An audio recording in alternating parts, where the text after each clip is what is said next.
The Scientists of the Strange.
Awful.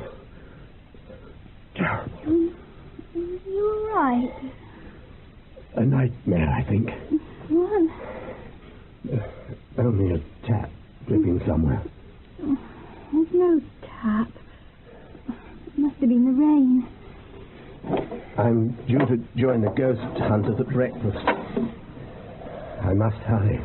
You noticed how every garden has its own sound? Every tree sounds different under the rain. The lawn has its own note. The gravel path. The oak sounds a deep note. The willow hisses. The drain and the gutter. Each plays its own tune in the rain. Different lengths and different brightnesses, different pitches. A man had never before so terribly altered in so brief a period as had Roderick Usher. It was with difficulty that I could bring myself to admit the identity of the man before me with the companion of my early boyhood. It was another depiction which would undoubtedly pass off. He displayed himself in a host of unnatural confessions. He suffered much. Apologies, everyone. How do you turn this thing off? That's it. Friends, please excuse my interrupting our breakfast reading. I'd like you to meet Mr. Highsticker. Thank you, Dr. Extremis. Oh, please, don't get up, folks. May I join you? Ah, yes. Some of that scrambled egg.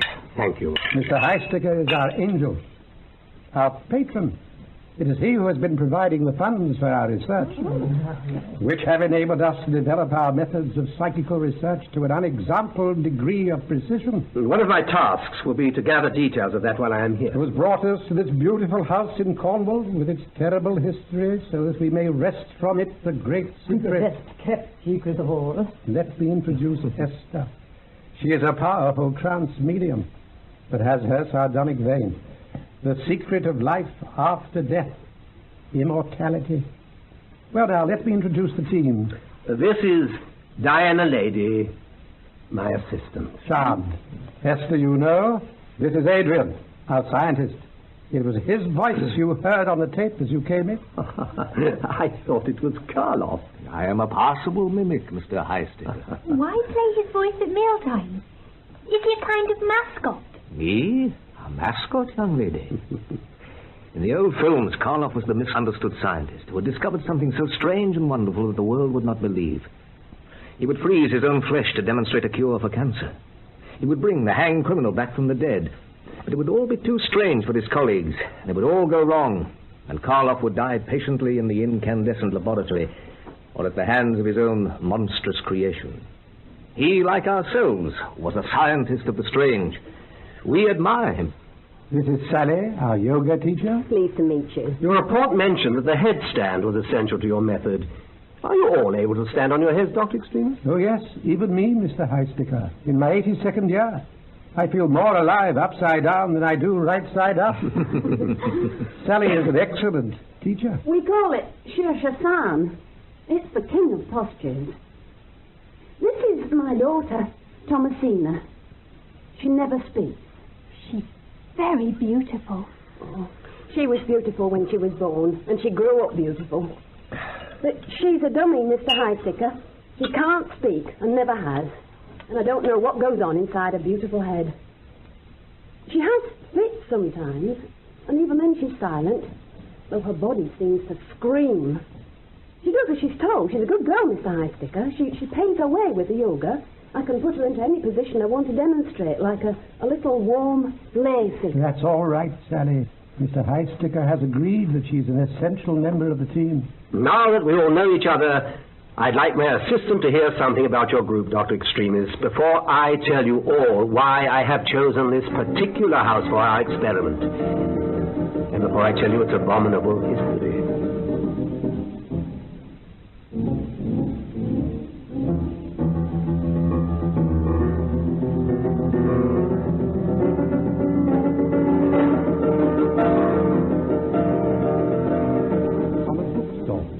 A pamphlet. At first I thought it was the usual privately printed magical rubbish, but as I read on, it spoke to my mind as well as my curiosity. It spoke of the quest for the Golden Fleece. Who did? All the title page tells us of his identity is the initials of his magical name, Frater CGS. But what interested me was that he combined the ideas of yoga and wireless. Wireless? Radio and yoga. He sees the immortal state as a stepping up of vibration. But let me give you his words, flowery, poetical, and old-fashioned as they are. He begins with certain mysterious aphorisms. They all do. The spiritual ends in its own state is imperceptible, and on a chain of emanations depends for its recognition.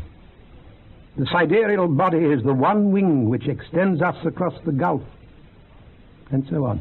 If those wicked attempt to enter the state of paradise before their purification is complete, they encounter the terrible face.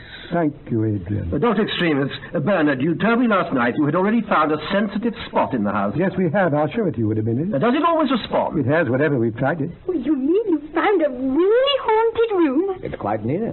Just behind you, Diana. The rosewood door by the window. The little room panelled in rosewood. I peeked in there yesterday. It was all right then. You don't know how to provoke it, Di. Please, go on, Bernard. Just a sec. If it's really haunted, well, doesn't that mean that you've proved your point already? Just because a room screams, it doesn't mean that the human race is immortal. I'm afraid it just means there's a screaming room. Well, after the aphorisms, Frater CGS consents to give some diagrams which are about how to breathe. He says, the convolutions of the brain hug the nous, that is the intelligent spirit, in their embrace. Our work is liberating this by the 10 methods of breathing, which are the 10 commandments. It appears that the headstand releases the top-heavy cerebral convolutions, which with their weight press the nous down. Frater CGS, I expect the initial stand for some Latin magical motto, now comes on to wireless. Radio, which he describes in his highly poetic fashion. The aerials are the arterials which conduct the archetypes and make them solid to us by luring the vibration. For the gods do not reside in solid bodies, but in the planetary intervals which shudder with power, and the lengths are adjusted to the postures and the vibrations of blood and of breath. Archetypes means gods. Oh, spirit, take your piece. It's as though the spirits lived in what to us are silences, in the sounds we can't normally hear, in the light we can't normally see. When we want to see the invisible colors out of space, we build larger aerials, bigger ears, like Jodrell Bank, with your legs waving in the air. Like the upside-down hanged man of the tarot Your card. leg arteries are turned away from the earth and become aerials. You are wide open. If you relax, you will feel no pain. This is why you play music. It will relax you.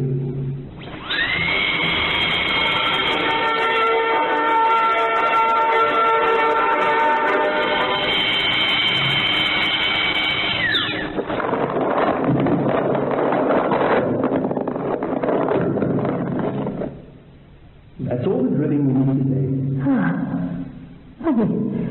I quite enjoy it. Almost the first thing he did to amuse his guests was to hang the band upside down and cut their throats. I'm not trying to shock you. This was Rosso's magical massacre. His intention was, by killing as many people as possible here in ways as unpleasant as he could devise, to create a haunted house. A house between the worlds. He threw a big party. They played party games, and the forfeits were murder. Yet his guests played willingly. They believed the house would be their threshold into immortality and their way back into life as spirits, because they had died, as it were, in fun. Ghosts like that might catch us in their games and make us pay their forfeit. Then we'd know it was true, which is what we're here to find out. You've noticed the little waterworks in the garden, and the fugu, a Cornish word. Tell us about the fugu. It's a stone-lined blind tunnel into an ancient burial mound. No one knows what the old ones used them for. They are reputed to be haunted. If this one wasn't then, it is now. Rosso decapitated 5 of his oldest friends in the fugu. And in the waterworks, he and his henchpersons flayed 3 of the women. We shall visit these special places. There are bound to be important thresholds. Well, I think Rosso, with his magical massacre, was practicing similar arts to yourselves. Look, it's a gentle art. We are all declared pacifists. I see what you mean, Highsticker. Watch the fly there, feeding on the egg. Listen. You hear its vibration, its note, its individual signature? Watch now. Oh, you'd squash the harmless fly. No, I have altered its vibration. What do you think the golden fleece means, Dr. Extremus? More poetry, it seems. Part of the method is to vibrate a sound. The postures and the vibrations of blood and breath. Om, or a kind of howl, is often used. Sally has made us particularly good at that. CGS remarks, as the operator utters his weird lament, the wind sweeps through the chambers of his head. It is the self-generated breath which shines within and illuminates the dark body. Now the brain is seen as a fetus floating in its waters, which quickens, and a certain dew oozes as diamonds ooze from the crater of a volcano. Now hearken, this is that dew of the sages which captures in itself the shadow of the whole world. He means the whole universe, visible and invisible. It seems that the dew which reflects the whole world is caught like a net of jewels in the grey spider web of the brain, or like dew on a fleece golden with the dawn. CGS says he has gained this right by cleaning the inside of his own cup, the skull, which beats in tranquility, pounded by the gentle mortar of the blood. In the inverted posture, the long staff of the aorta thuds on the stage of bone to say the curtain's ready to go up. The veil's ready to sweep aside. What was that? It came from the little rosewood room. Look, the door is slowly opening. It was a mere nervous affliction which would undoubtedly pass off.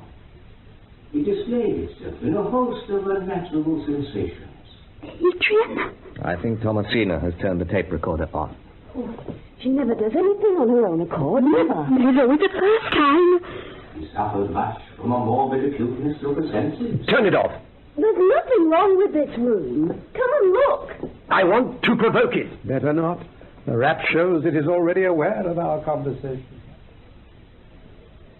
Sally, now you're in here. Do your yoga sound.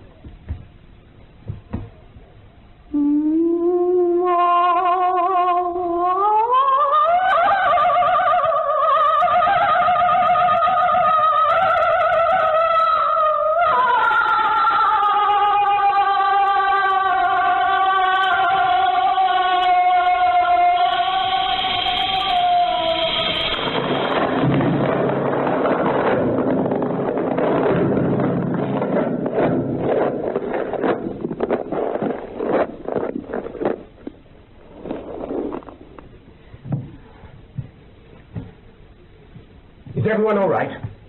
Esther? She's standing quite rigid, with her eyes open. She's in a trance. I can wake her gently. She may be able to tell us what power resides in this room. Esther, what did you see, dear? Oh, dear. Oh, it's better. What? Why, I don't know what it is. I thought I was at the dentist. We did the monster mash. It was a graveyard smash. It caught on in a flash.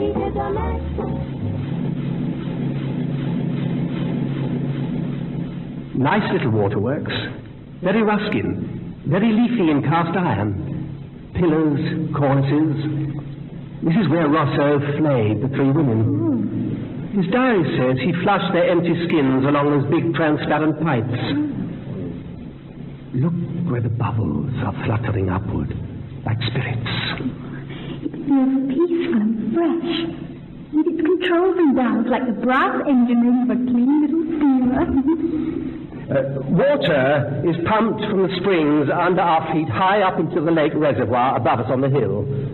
On the night of the massacre, it is said that the blood of the women tinctured the whole reservoir. Magnificent. What was the explanation? If you come in here at full moon, at high tide, you can see an occasional swirl of red-coloured water in the pipes. It's iron ore from deep underground.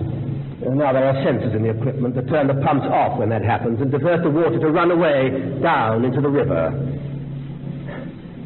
I love this place. All was cleansing, all was flowing. Even the murders must have been clean murders.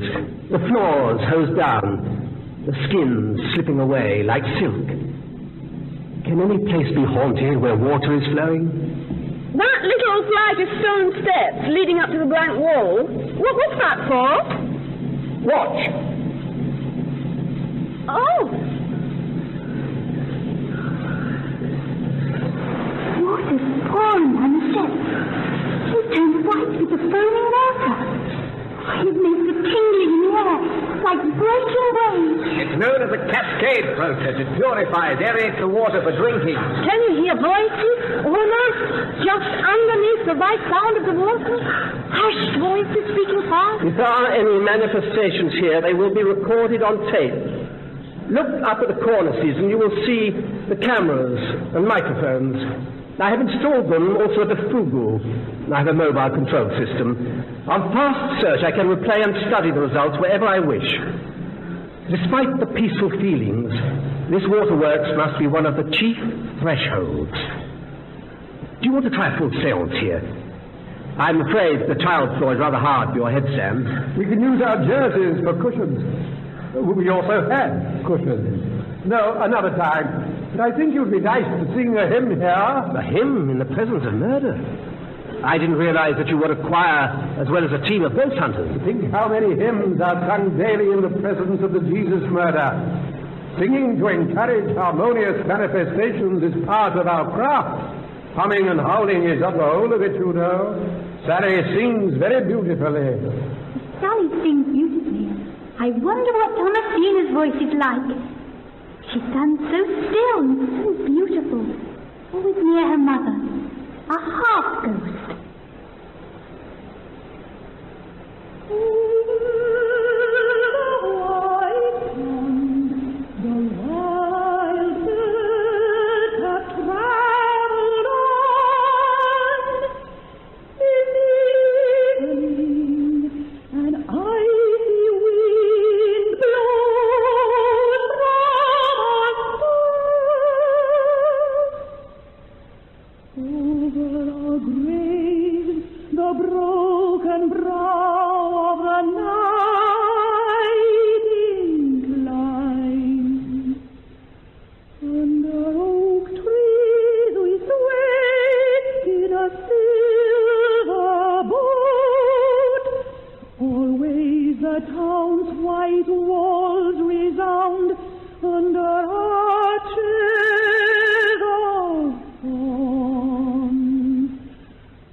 They never match.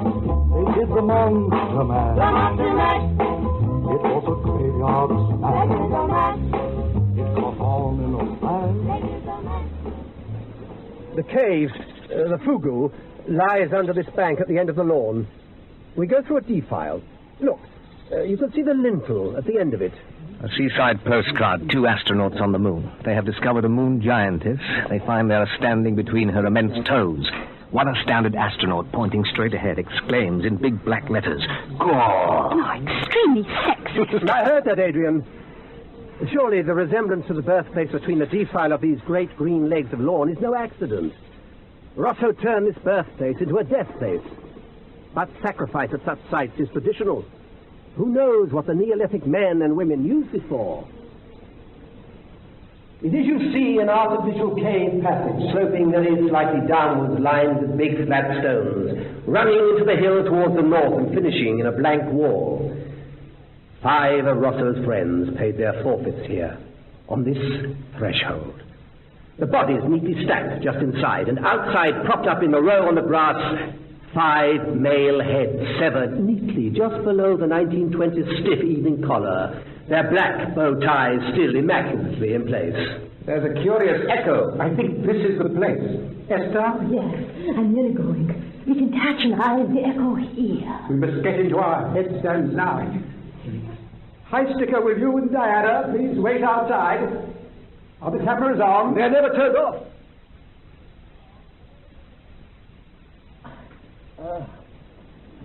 Did you see that old goat? Putting his head and hands down like a teenager, levering himself up until his feet were where his head should be. Yet he doesn't look fit. I guess the headstand is natural to him now. Upside down, he had the glowing face of a teenager. Walking upright must drain the blood from the heart and the head.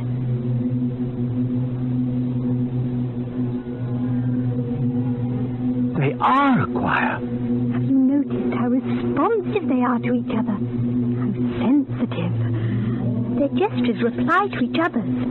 One only has to move for the gesture to be echoed by another. They move in choir.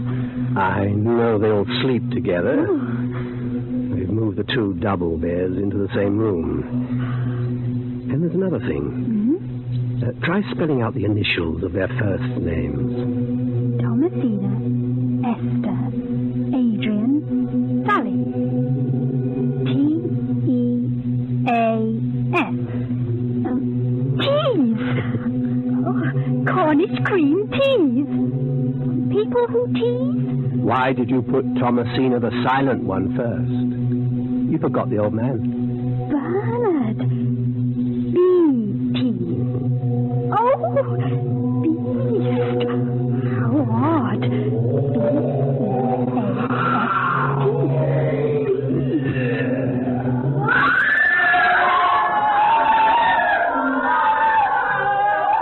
Like a lion roaring in anger, roaring for its meat.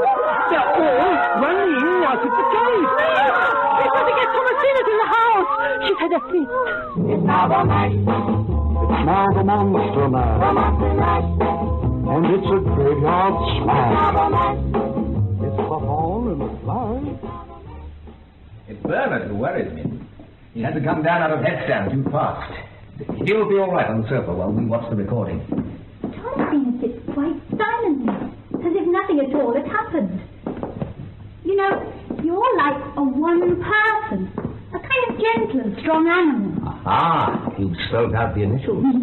4 strong legs and a gentle, questing trunk. Well, Bernard doesn't seem so strong. You never parted. Never. Supposing one of you died, We believe he or she would still be with us. He would still be one. wouldn't you need another member? On this plane, that is. I wish I belonged to another, or to others as you do. Do you ever quarrel? If we did, it would be like a raving beast plunging its jaws into its own side. Rosso's guests were a society like ours, only they believed that for a beast to eat itself up was the true occult way. What became of Rosso? Nobody knows. Bernard, If you've recovered, I want you to tell me what happened down there in the cave before I play back the recording. Nothing happened. You were blown out of that cave like spitballs from the jaws of a roaring lion. It wasn't like that at all. We were playing, dancing with the echo. Then we were interrupted by Thomasina's fit before we could steer the echo into its own utterance. What kind of utterance? Sometimes it speaks. Sometimes it touches us. There may be beautiful perfumes, or it may turn to light. I see. Diana, put the day's tape at the Fugu onto fast play.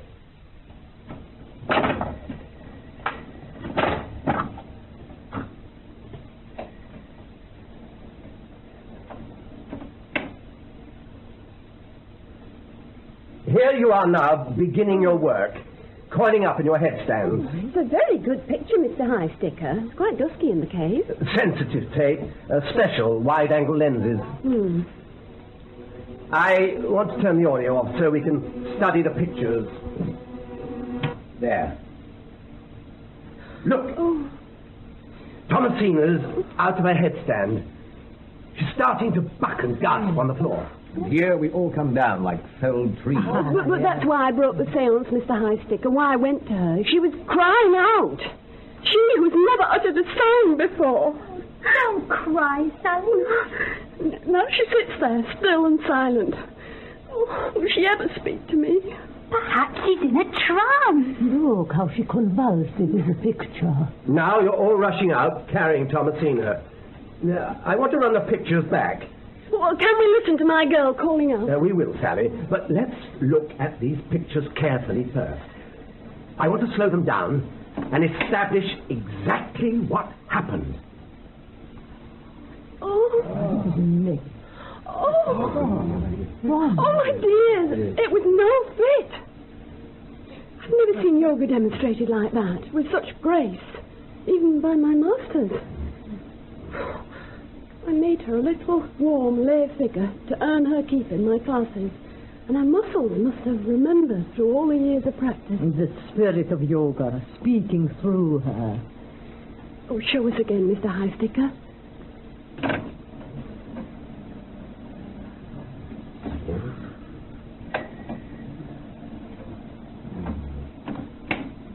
Look, my brothers, my sister. Sarwangar-san, Hula-san, Mutsya-san, Pushtimotana-san, Hujanaga-san, Chulabha-san, Behunroa-san, Adha Matsyenda-san, and Shirsa-san. The candle of flower, fish, forward bend, cobra, locust, bow, spinal twist, and headstand. My best pupil is beautiful. Now the audio. First, what do you think happened? We rode the echo. It became high-pitched. Like a dentist's drill. Something is drilling towards us from the other side. Then it rapidly changed pitch. Thomasina was shrieking and the cave was roaring. Let's play the audio at normal speed. It records as we all heard it. Now, let us slow the audio down. Thomasina's shrieks begin about now.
She is singing to thunder.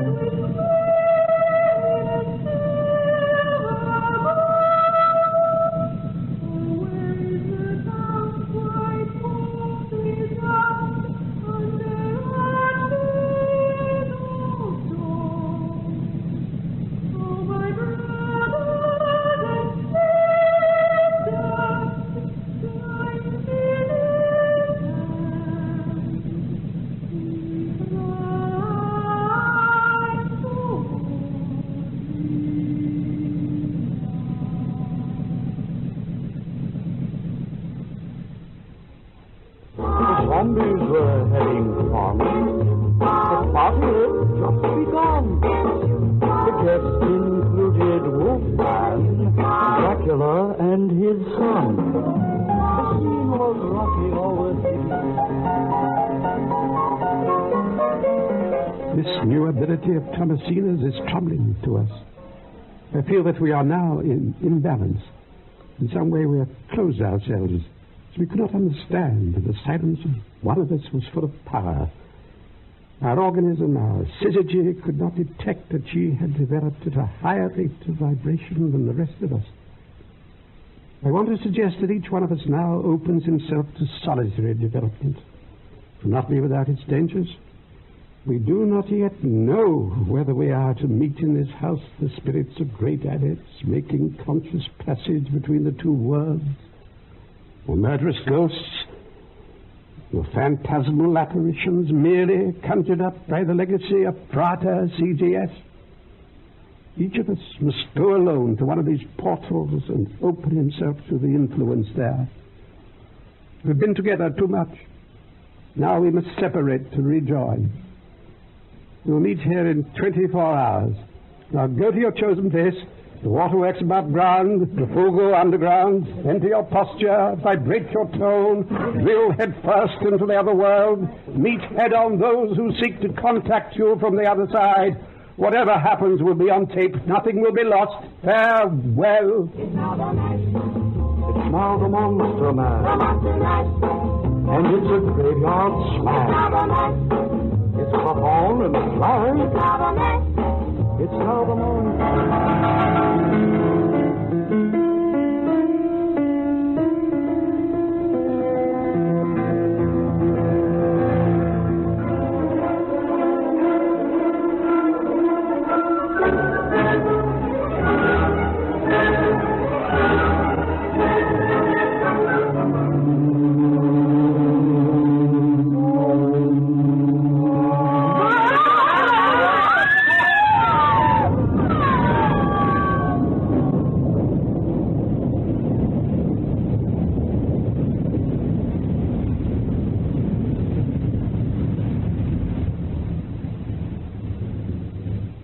The allotted time has passed.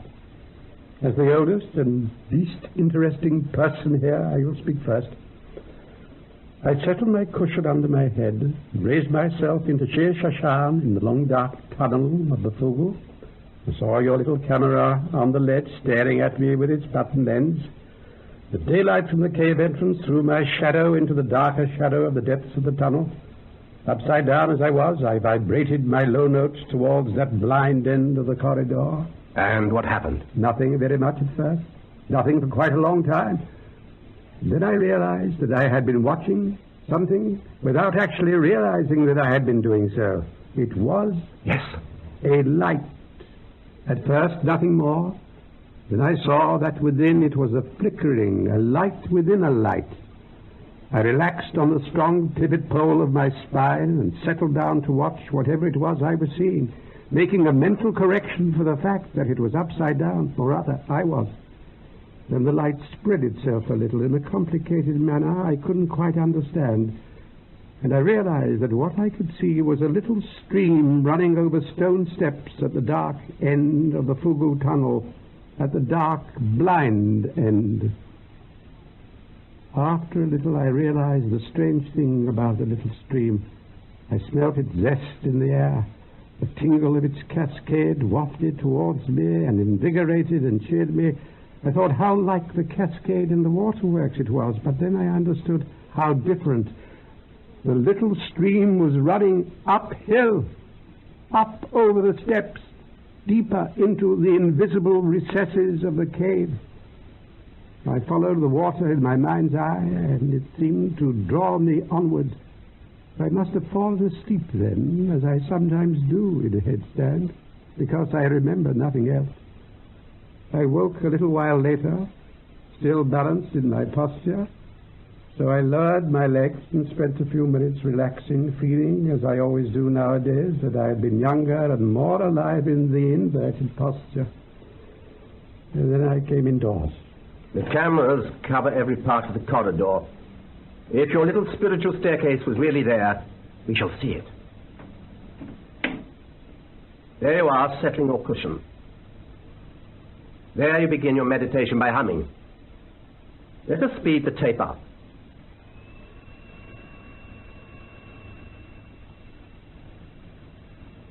No. Nothing. Blind stone blocks. No staircase. I didn't think it would show on tape. That zest in the air. What was the smell of spiritual water like? I can't describe it. It was like life. That's a most beautiful experience, Dr. Extremist, but I'm afraid that it gives us no material confirmation of immortality or survival after death. I have confirmation. Have you, Esther? I have confirmation of Rata CGS's vision at the very least. It's immaterial to me whether it can be viewed on tape or not. No physical recording would add to the conviction I feel after my experience in the waterworks. Please, go on. Like Bernard, I took a cushion for my headstand. As I settled into it, I watched the transparent pipe that in ordinary life ran upwards, now towering downwards. As I watched, a light blush of pinkish, polluted water passed through the machinery, and the note of the engine changed a little. The hard tiles pressed through my cushion with the whole weight of the floor on my head.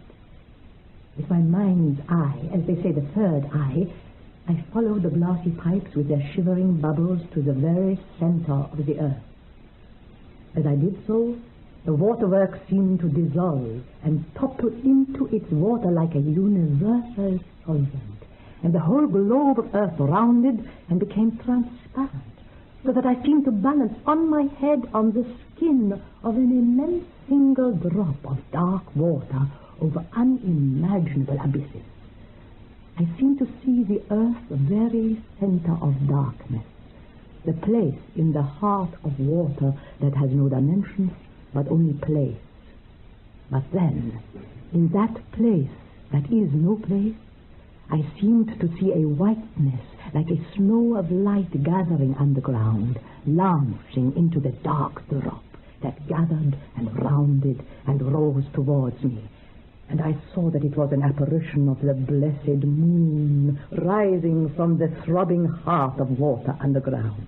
And I blessed the rough, reflective face of the pock-beautiful moon in the earth floating up towards me, for I understood as I saw, as I stood on my head, the great dew or magic mirror of Frata CGS into which the universe for its contemplation precipitates its existence. That's no... And then I kissed my hand to the blessed moon and fell off my head. We've been replaying the video as you talked, and there you are.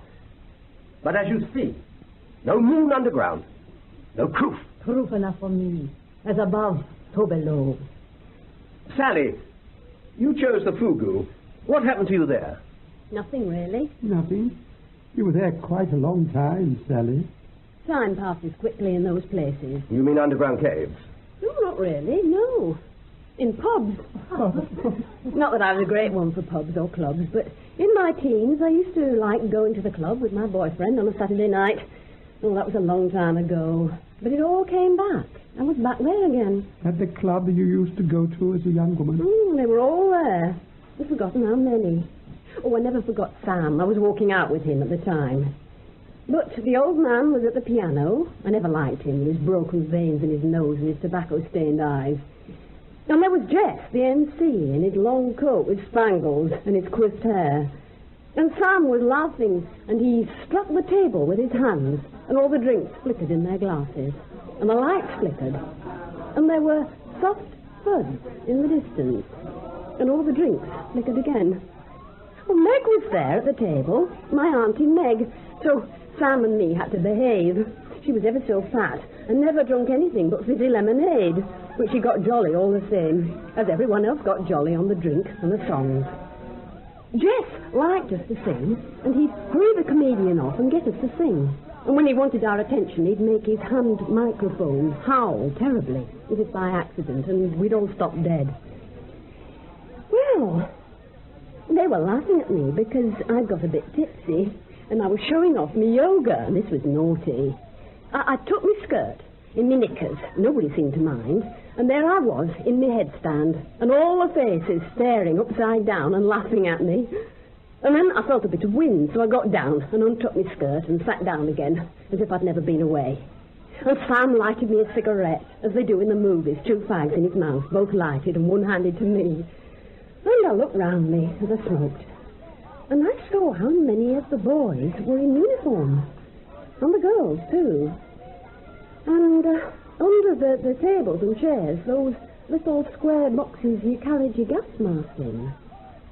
And then I remembered that Sam had died in his Soldiers' War, and Big Fat Meg in the Blitz. And I caught Sam's eye, and he smiled at me, so I didn't know whether to scream or smile back, because I knew all these people were dead. And the thuds in the distance were coming closer. The drinks slopping over, and the dead lifted their glasses and drank to steady themselves. And I remembered that the club itself had gone in a direct hit, and I wondered if I would go with it when it went again. The thuds coming closer. But then I saw Thomasina sitting quietly at an empty table looking at me. And she got up and she came across to me and she took my hand and squeezed it and bent my head between my knees as though I'd fainted and pushed my head down and down and lifted my legs, and there I was, in my headstand again, in the silent fugu. I doubt you'll see that on the tape.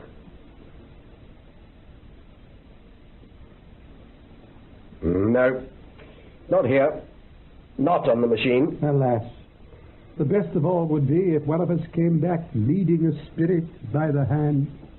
Thomasina sits all the time by the fire like a silent apparition. I met Rosso in the waterworks, and some of his friends. Did you now, Adrian? That's good. But it will leave traces. We'll have to see. I was in the headstand, all nice and stable, breathing well, when suddenly I found I was weeping.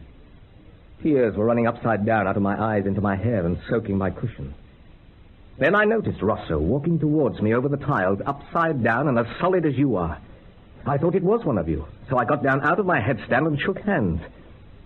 He clapped me on the shoulder and said I was a good fellow, and that he'd like to introduce me to his 5 friends from the Fugu, who came in their dinner jackets with nice square shoulders and sat in lapels. But naturally they had no heads anymore, or collars, but just a gristle and knob of bone sticking out of their necks. Somehow that did not seem vile or mutilated, no more so than the bare metal of an electric cable. And the great splashes of blood on their stiff shirt fronts were not like a butcher's shop at all, but like blooms in a garden of flowers. His 5 headless friends stood around supportively with arms folded or leaning against pieces of machinery as Rosso talked. And what he said was so gentle and persuasive that the empty space above their necks seemed to smile and be at ease. He said that he and his friends had come to explain his scheme, which was not so far different from our own. These friends of his he called his forerunners, people so devoted to the investigations that they had agreed to poke their head into the life beyond by decapitation to see what was there. He laughed aloud with his exceedingly white teeth and said that he wished he had thought of the headstand, because his friends, after they had poked their faces into the other dimension, intended to communicate their observations by writing, and it was extraordinarily difficult to keep a headless man's hands supple. I saw that the 5 smiling headless men were all holding great folio books under their arms, the places marked with quill feather pens. However, he went on, the shock of the chopper on the back of the neck did have the effect of propelling the soul a little further into the void, on the principle of rocket propulsion. So by that token, his records were correspondingly more profound. He suggested that I should try this out on my friends, but not to tell them beforehand, as they would not understand at first. Then he told me where to find the guillotine blade he used during his final experiment. He laughed heartily again with those white teeth when I told him our name for it, Magical Massacre. And he explained how to fit the blade into slots in the serving hatch there in the breakfast room. He told me that we had among us a ready-made adept who only needed this awakening, who was a virgin to boot and who had never spoken a profane word in her life. And that it would put us in awfully good standing If I were to cut Thomasina's head off, and that it would bring lasting contribution, but that I was to tell none of you. And now I have spoiled it all by telling. Look, Adrian, here on the video, it's the waterworks. Look, there's no Rosso, no headless henchman there. There you are in your headstand all the time, weeping, talking to yourself. But it was true. I didn't like it, but it was true. It was a great experiment. We can still do it. Here, among the knives, a great blade. It is as he told me. A hatchet that slots into the service hatch to make a superb guillotine. Look how smoothly it works. Is that proof enough for you of immortality, my foreknowledge of the blade? Thomasina will do as she's told. She always does. Won't you, Thomasina? Come. Lay your head down here, like a good girl. No, you shall not love her. Then I will do it on myself.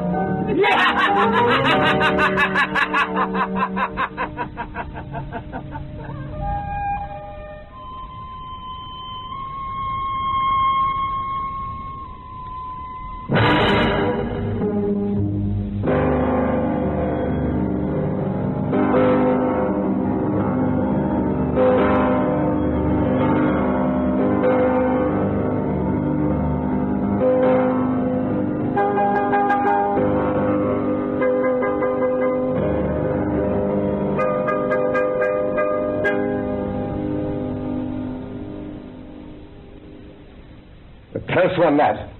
How is he? Quite calm now. A little weedy. I've given him a sedative. I feel a bit tired myself. Don't forget there's one last account to be told. Thomasina won't tell. Are you forgetting we have the video?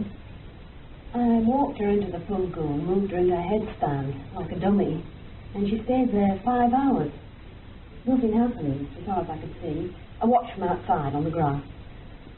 God forgive me, I wanted her to have another fit. Then I undid her and walked her back. How still she is in her headstand. Thank goodness we have fast search. We've not your stamina, Sally, to watch 5 hours. On this equipment, we can run 5 hours in under a minute. Here goes.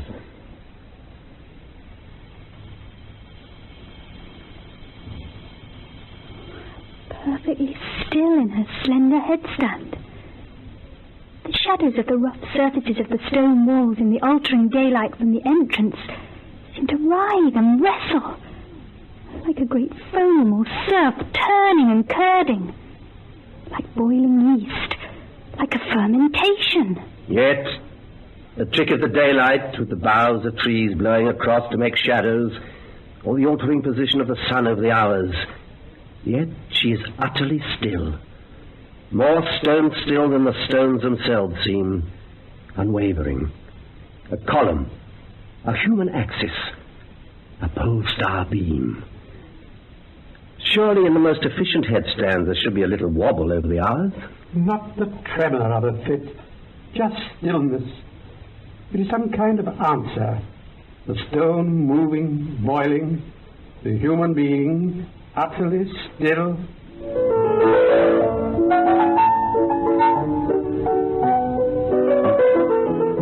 A philosophical answer, maybe, my Diana, but not a scientific proof of any kind, I'm afraid.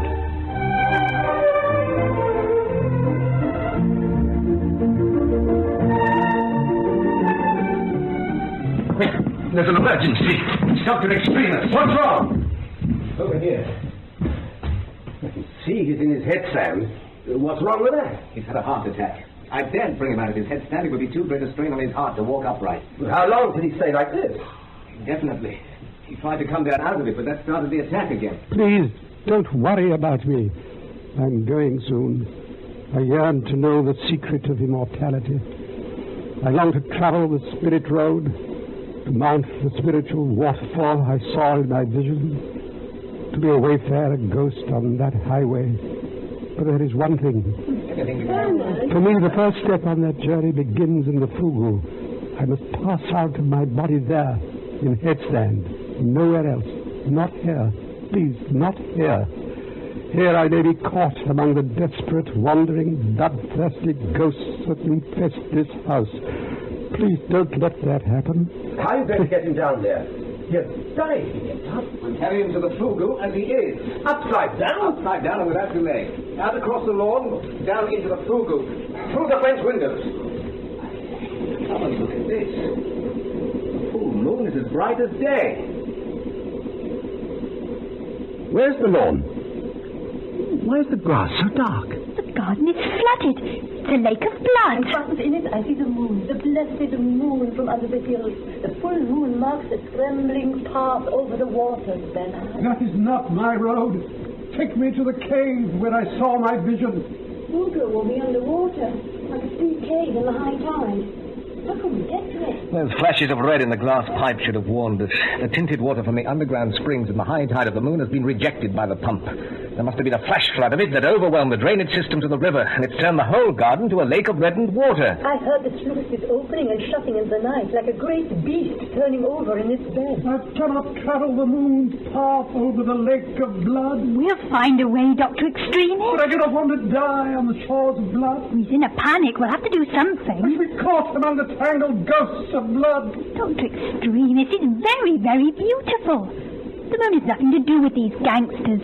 The white road of the moon, it's a thoroughfare. You could travel it. Oh, let me see it. Lift him up, everyone. There you are, sir. Oh, it is so beautiful. Look, he is kissing his hand to the moon. Oh, the road is breaking up. The road is shivering into zigzags. Who could travel this tearing path? It's nothing but a little breeze, sir. No, it's not. Look! The lake is sinking. There's a mound with its defile and the doorway rising out of the water. I can die where it was appointed, underground. The grass will be stopping. It'll be a quagmire. Never mind about that. Open the windows. We can get along the parterre and the gravel path.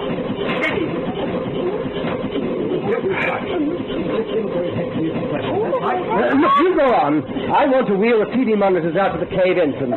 I can watch everything from there. We may even take Bernard's soul as it slips out of his body. What a front-page picture that would make! Diana, will you please take that box of candles and the matches and the big torch? Down here. Be careful. Keep his head down. Slightly. Put the cushion down evenly. It's nearly gone. Give me the candle. It was like the morning. Let there be a cave of light from under the water. Let us all adopt his pose. The king of hostage. Sally, please put Thomasina into the headstand. Here, a little further along the passage. The rest of you, give him room. I shall see him out this way. We shall travel as far as we can take him in our companionship. Come away, Diana. This is not for you. We can watch together on the monitors. I put them up here, just outside. We tried too long. The candlelight glitters and flashes in the wet stone. A cave of crystal. Candle flares multiply and flickering in every facet of stone. And every one of the myriad water drops like a netted jewel. How clear that is when your head is firmly on the ground and not up in the clouds. Like the animals, we breathe the ground scent. Hush, Bernard. We're all together. I can hear the minute water running everywhere in the grain of the earth. The immense water, infinitely busy, infinitely still. I smell it running, I see it stand, I hear its song, simple and multiple. Let us answer that song. Our humming, the audible sign of our unity and our separateness, like the milliard water. Bernard, the gentle vibration will ease him out of his mortal envelope.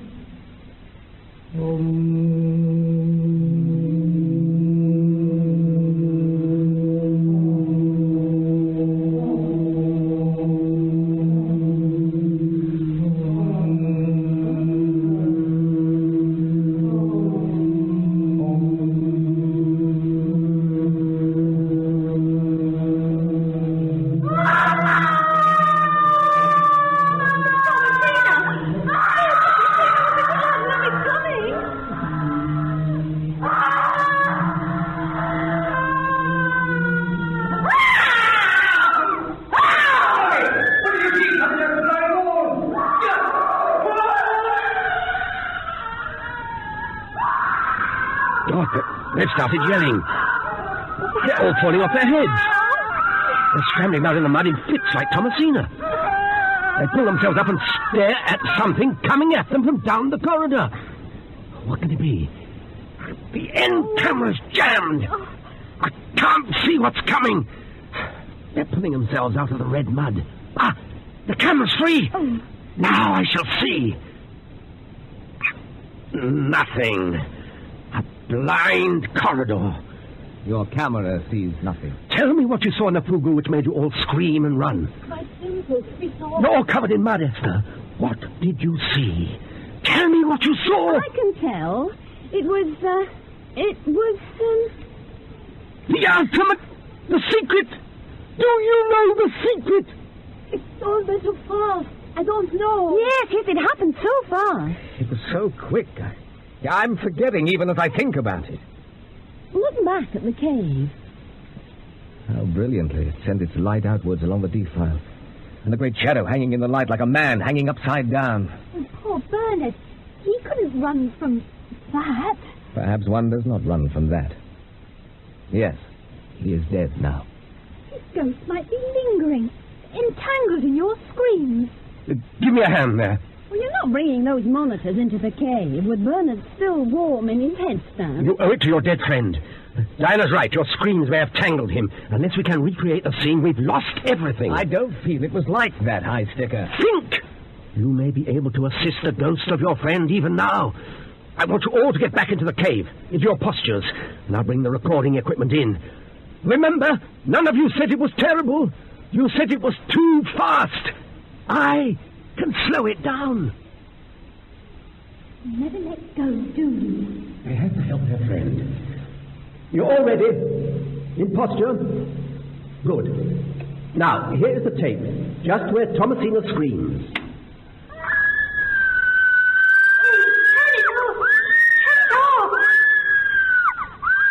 Steady, everyone.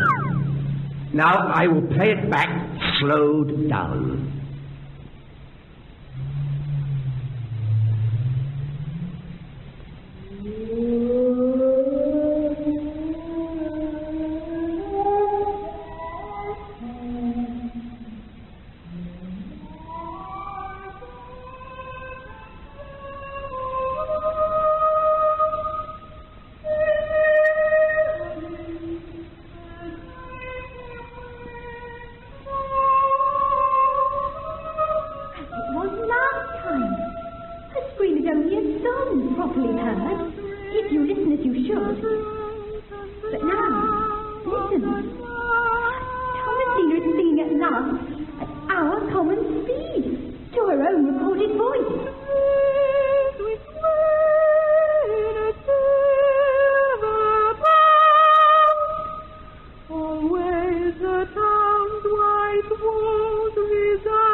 According to the counter, this is where Sally starts screaming at normal speed.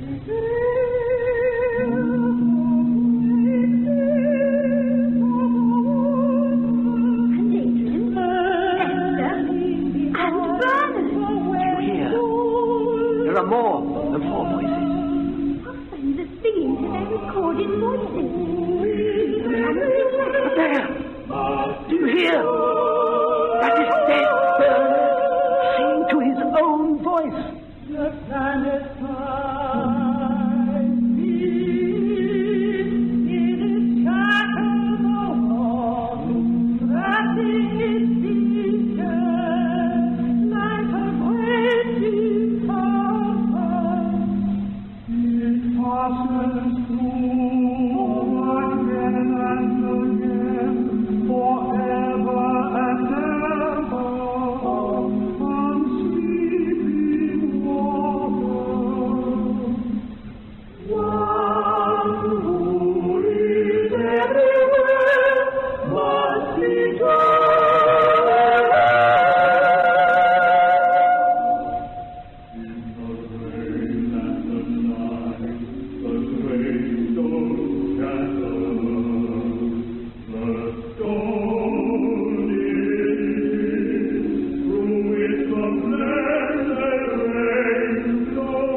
The starting point is water, water and wine.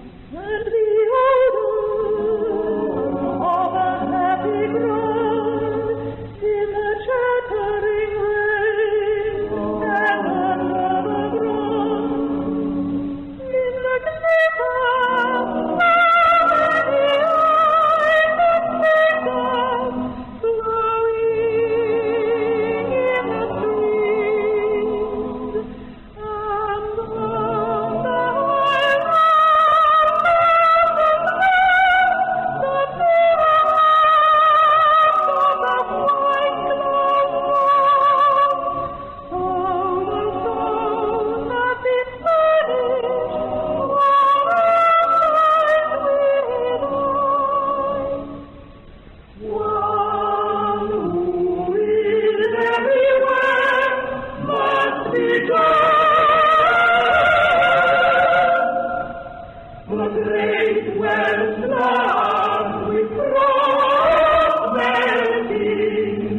and the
Don't believe a word of it. Angels yet.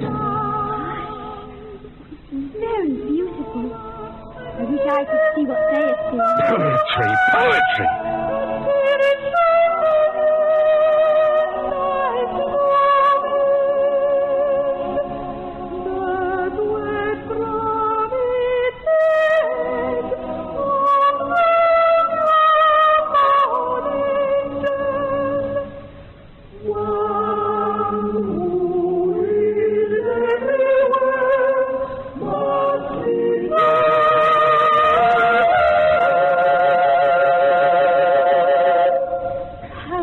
I want something you can get on video.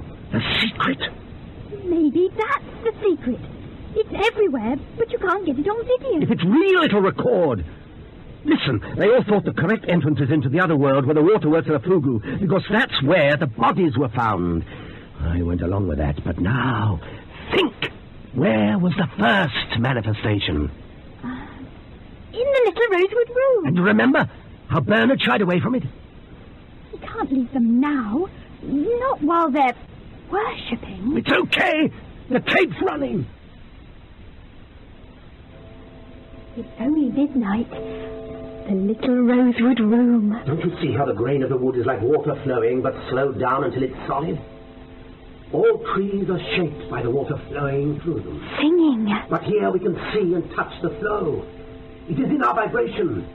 Just as a radio receiver slows down the rapid vibrations so we can hear them. It does feel safer here. like standing inside the cabinet of an old 1920s radio. It is no good for humans to enter these high, fast vibrations. It shakes them to pieces. This grain is like those aerial CTS mentioned that tapped the great void. How do we turn the set on? I can't stand on my head. Did you hear the echo beginning? How to turn up the volume? Simple. Touch wood. And scream.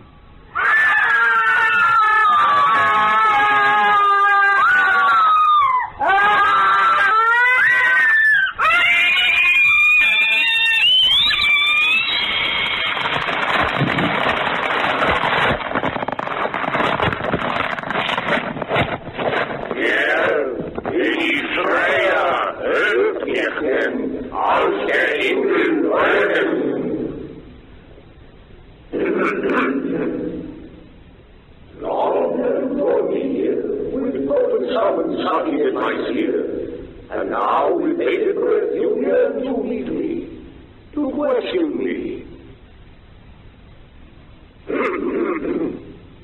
There's something funny here. Funny? I'm terrified. No, the German. It's the poet Rilke.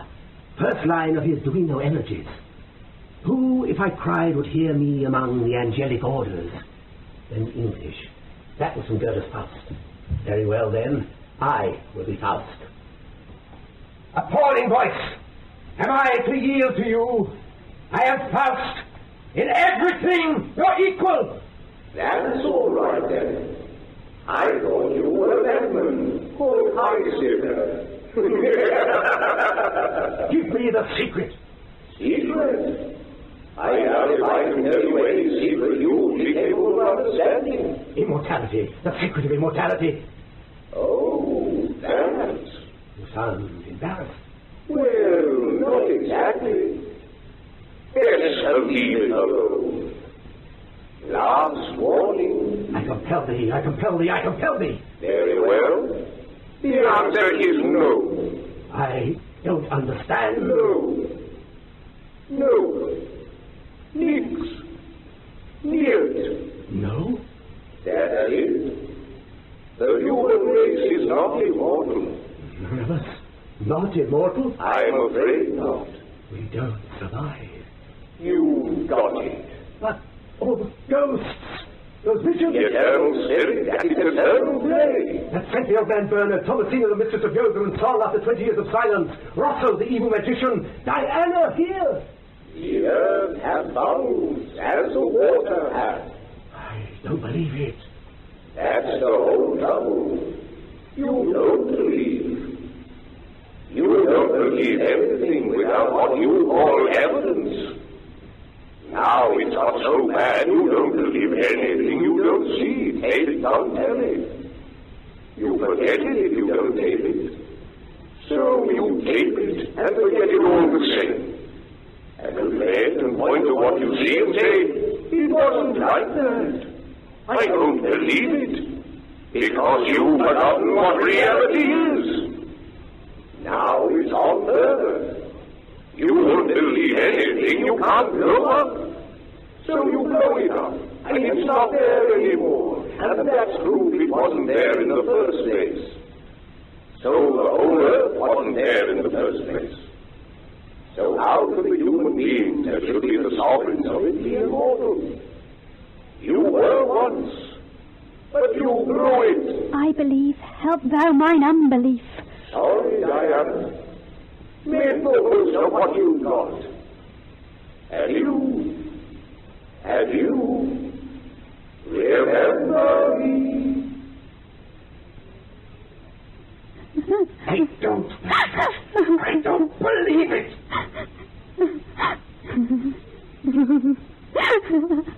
Don't believe.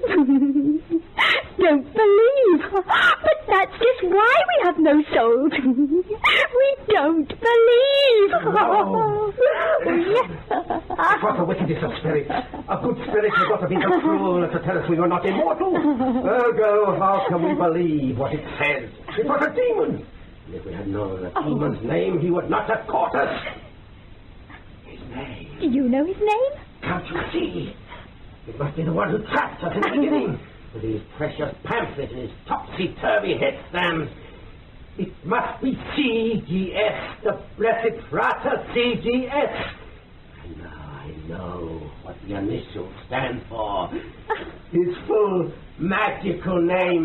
Knowing it, I am free. C.G.S. What is it then? Crush grotty sorcerers. Can the general shit? Diana, the initial stands for sanity. Frater C.G.S. I feel I have been driven sane. C.G.S. Cum grano salis. Take it all. Take it all with a pinch of salt.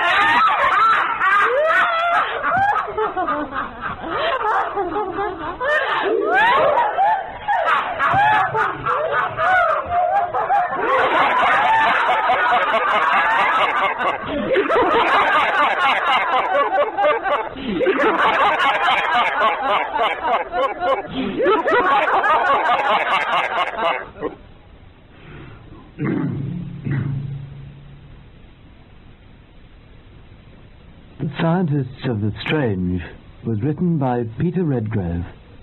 The cast: High Sticker, Conrad Phillips; Diana, Sarah Jane Bickerton; Bernard, Nat Brenner; Adrian, Alan Moore; Esther, Susan Engel; Sally, Amanda Murray; and the dentist, Matthew Adams.